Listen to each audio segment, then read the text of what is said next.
दुसरं तत्व सांगितलंय, आय सी, आय रिमेंबर.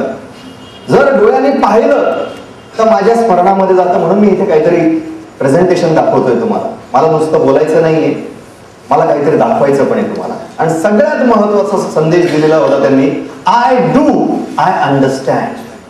आणि आज आम्हाला मुलांना कुठलीही गोष्ट काय करायची आहे तर समजून सांगायची. You have to make them understand.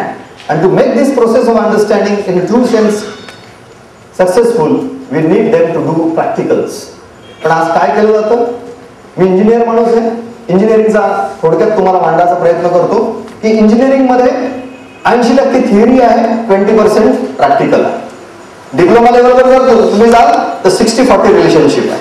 60% is theory, 40% is practical. ITI लेवलवर जाऊन तर ऍब्सोल्युटली रिव्हर्स रिएक्शन आहे.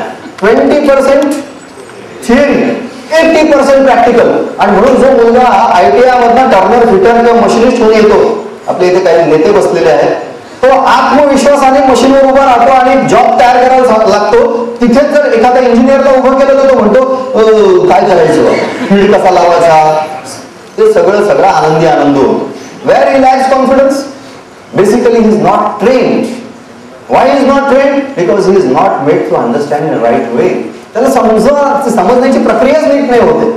आणि म्हणून कुठेतरी आज आमच्या मुलांचा आत्मविश्वास डळमळीत होतोय सगळ्या गोष्टीमध्ये. मग BCom असो, BA असो, सायन्स असो, इंजिनिअरिंग असो, मेडिकल असो, any damn confidence plays a very critical role. आणि कन्फ्युशियसने हे जे मांडलं त्यालाच जोड देणारा डॉक्टर वेंडरबिल्ट, कॅनडामधला हा न्यूरोसर्जन, यांनी जोड दिला. त्यांनी सांगितलं, मेंदू शल्य विशारद, त्यांनी 60 वर्ष संशोधन केलं मेंदूवर. त्याचं कामच हे होतं की मेंदू उघडायचा, आतमध्ये जे काही कनेक्शन्स आहेत ते नीट जोडायचे, ऑपरेशन करायचं आणि मेंदू जोडायचा.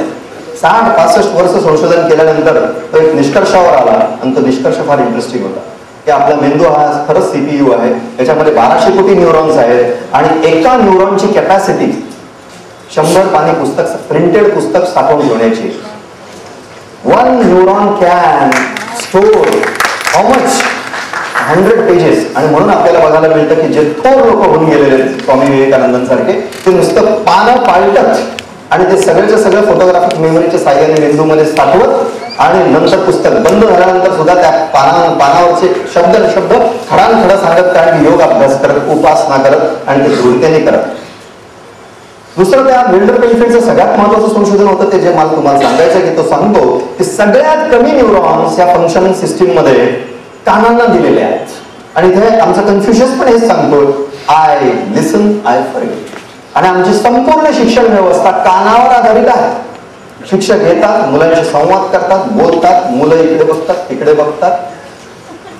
Nobody is bothered of the system. आणि कुठेतरी सिस्टीम करेक्शन करणं नितांत गरजेचं आहे.